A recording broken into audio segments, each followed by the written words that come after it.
Now, it's clear that Cain hasn't read the book that he appears at the beginning of. So how is it that God condemns Cain? Because it is assumed in every religious tradition that you have an innate moral sense. Absolutely. No religion claims you don't know right from wrong until I tell you exactly what the book says.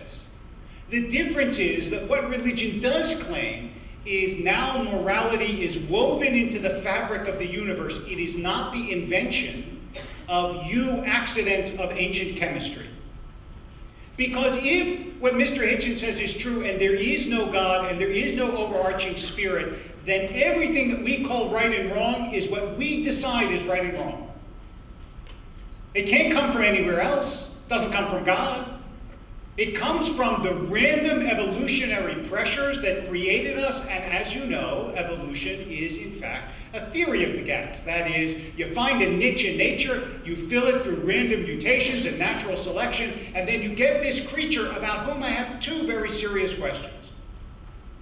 First of all, what warrant does that creature have for his or her morality? It's not that you don't know what moral is, but why should you do it if you don't wish to?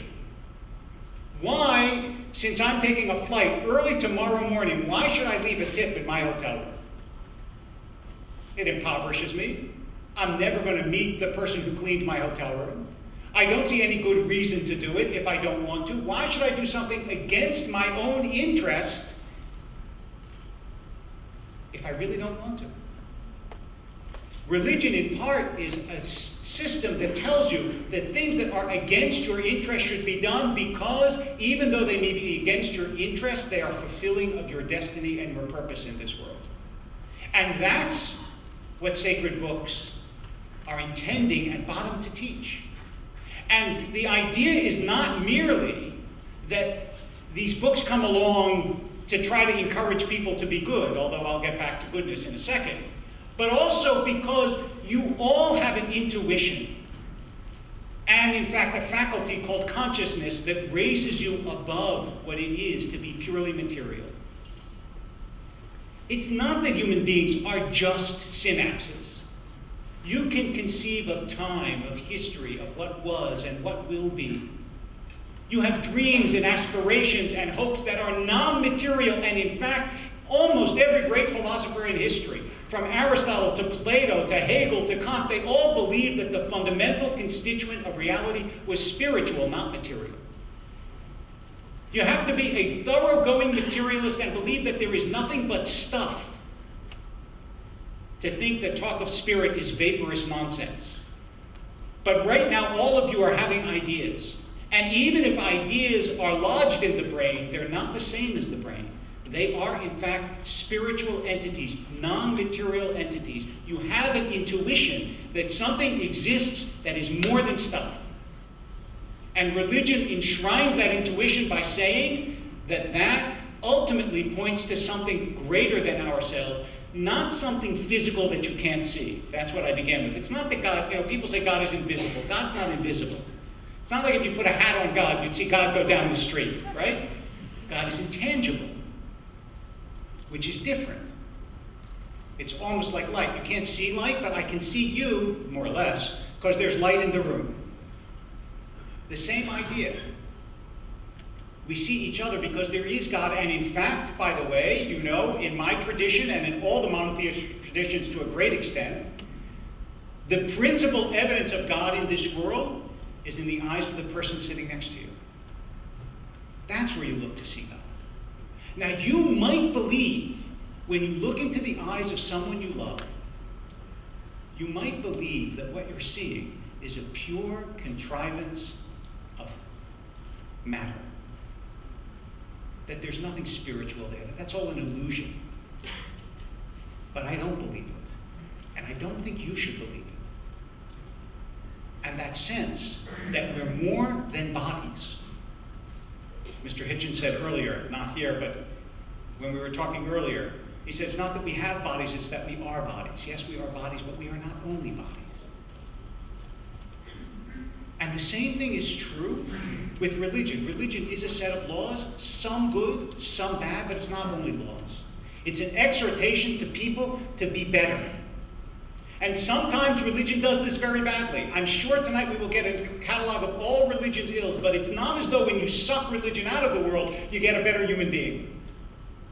The 20th century was an experiment in expelling religion from the world. Began, by the way, in the French Revolution, which was the first total war, in the words of one historian. And let me just remind you of what happens when you suck religion out of the world. You get Stalin and Mao and Hitler and Pol Pot and Kim Il-jung and Robert Mugabe and Idi Amin. Do I have to go on? It's not as though when you expel religion, all of a sudden you get goodness.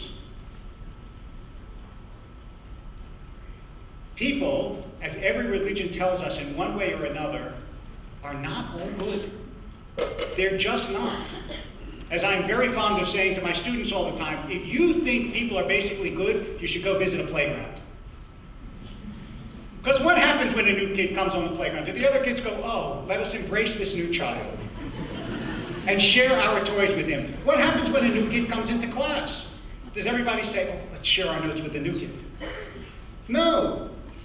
Because we are very mixed and knotty and shadow and dark and light creatures. And religion has very difficult stuff to work with.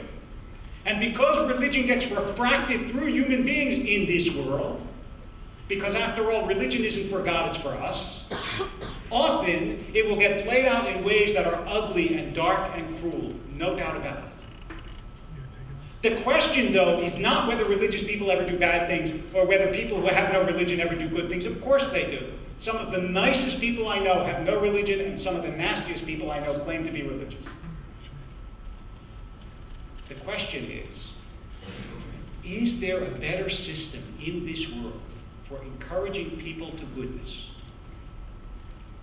You'll say moral theory, but let me just ask a question. I'm on a university campus. Do you think your professor of ethics is necessarily nicer than your professor of engineering? Now, maybe yours is. I'm glad. But it's not necessarily true. I don't think as a class, philosophers or moralists tend to be any better than anyone else. And the difference in religion is when you point to a religious person who's bad, you get upset about it, don't you? You say, when a politician does something wrong, or say a sports figure, just, I don't know why, but does something wrong, you go, I expect that. But when a clergyman does, everyone gets upset. Not you. I'm going to test that theory. I'm going to do something really rotten. No, but why is it that you get upset? Because you assume that they adhere to a standard that they violated. Their very hypocrisy is a tribute to the idea that they actually do have a standard, and they do care, and it does matter to them. And that's why when you say, for example, it doesn't matter if you believe in lots of gods or one God or no God, it's just a reduction. It makes all the difference in the world. Between 10 and 1 is 9. Between 1 and 0 is infinite. One God is infinitely greater than no gods.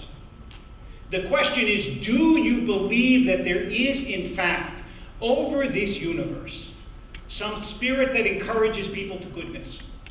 Something with which you can connect.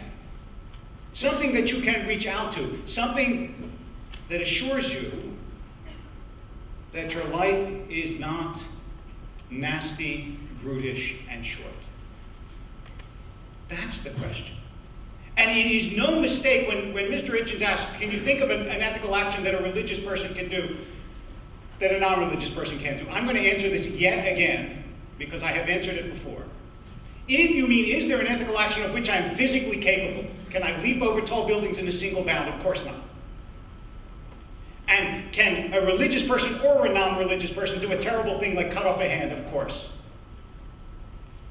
But I have to tell you, I can give you thousands of examples of things, not only that religious people create that non-religious people wouldn't create, like Donne's sonnets or Handel's Messiah, which wouldn't have been done had they not been religious.